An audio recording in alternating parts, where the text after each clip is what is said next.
been caught on the responses by our governor from Mombasa, but the management responses are futuristic. They're not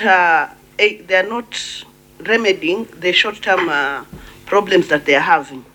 And it is worth noting that some of the projects indicated by to improve the water company, as they had represented in our last sitting, was one of the programs funded by the World Bank, the WSDP program.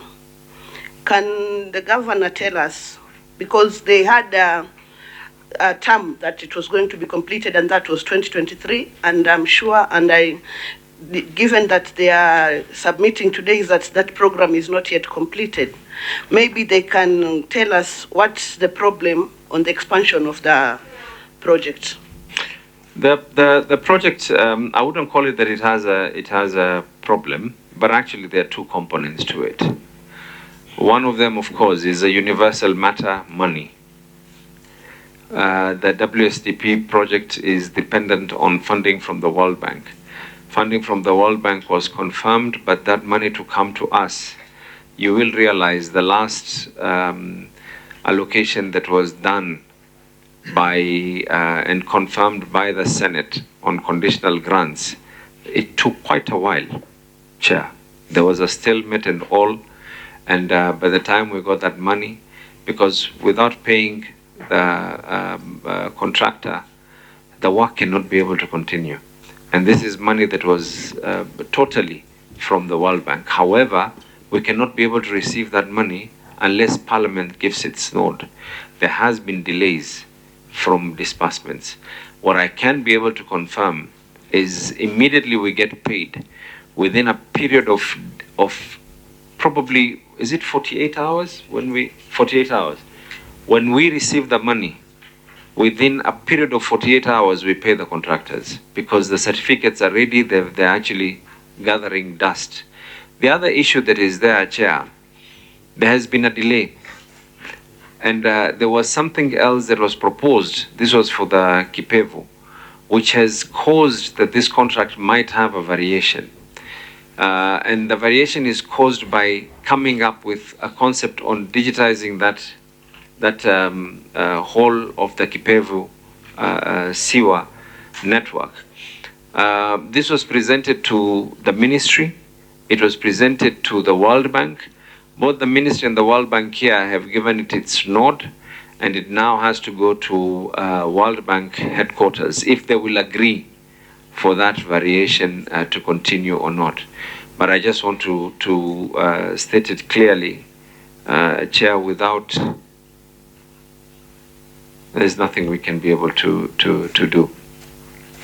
Senator Miraj, and then Senator Eddie, and then Senator Mtinda. Through the chair, the governor, has the CMC for water prepared any reports under the Public Finance Management Act? It is the responsibility of the CEC to prepare a report on the viability, commercial viability of the water companies.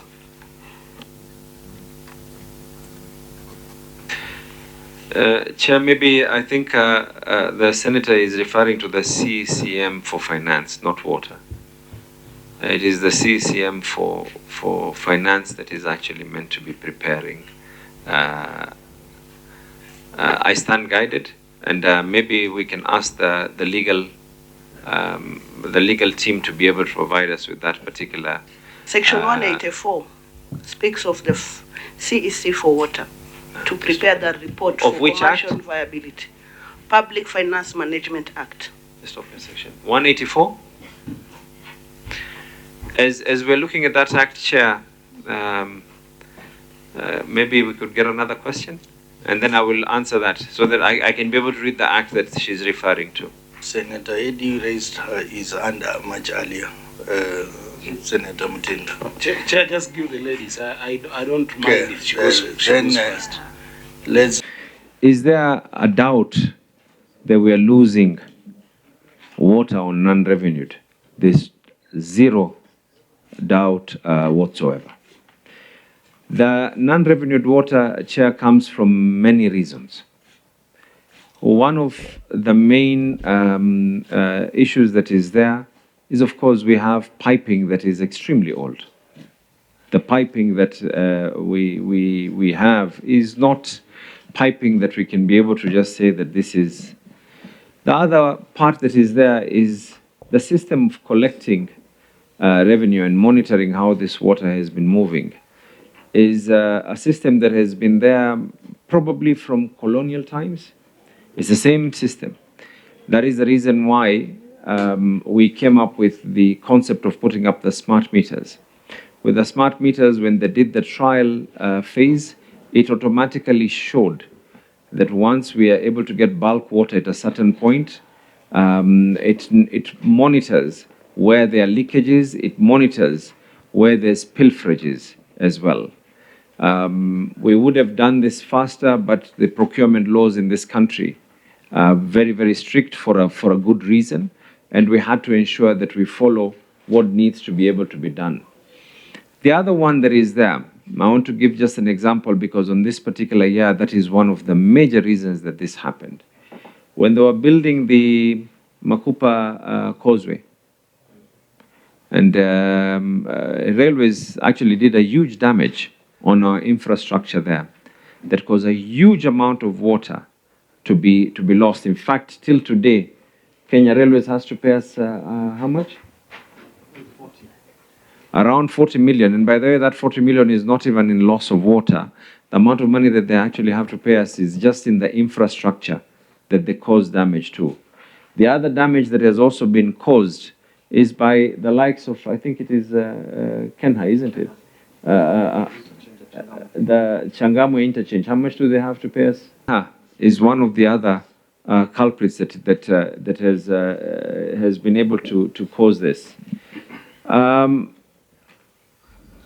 The cost of doing the piping of water, the last time I had asked for every 100 meters was coming to, for every meter of changing this particular piping, because of the digging and removing the pipes and everything else, on an aggregate, on an average, you're looking at about 30,000 shillings per meter. Because you need to dig, you need to replace that old pipe. Instead of saying that we are going to do a wild goose chase and say that change everything at a go, once the smart meters are in place, senators, we will now be able to identify that this is the place where the problem is. Because the whole distribution system that is there, if the bulk is coming in at a center point here, and it is going to be very difficult for you to be able to identify, is the leakage on this side or is the leakage on that particular side? The other thing, and we were just having this discussion, and I'm hoping that management of Moasco and the water body will be able to take advantage on this. I know that this is going to be a political decision that has to be made, but water kiosks are one of the major culprits as well. And I've told them that actually the water kiosks are not working alone. They are working with those people who are in Moasco itself. Because it is not possible that a water kiosk has a certain amount of water, whereas the next door has zero water. And I know that the Water Kiosk Association took the county government to court because of trying to put in, not that we want them out of business. Everyone has a right to business. But they actually took them to court, took Moasco to court on these particular matters. Digitization is the way that we can be able to solve this. Senators, you've seen the balance books right now. Are we working with the World Bank? Yes, we're working with the World Bank. Does it have its challenges? Yes, it has its challenges. The only way we can be able to do all this is smart metering, digital mapping of all clientele, digital mapping of all these water vendors, digital monitoring of all those who take bulk water on those tankers, and that is what is going on as we speak right now. Maybe what you had requested, and I will ask management to prepare that because I know that that is not here. What you had asked for is all the cubic meters, whether we can give a breakdown. And I think that is vital, not only just for the House, but also for executive as well. And I'm glad that the Senator has brought this up, is a breakdown of that 6 million. What percentage of it was caused by leakages? What percentage of it was caused by commercial losses and so forth? And I'm glad you brought this up. How long can you be able to prepare that? Within a period of a week, we can be able to share that information. Chair, just a quick We'll comment. give you, on that one, we'll give you 14 days. Just a quick comment on that because I know the Senator Yes. Mombasa is here. The Chair- 80 Chair- and then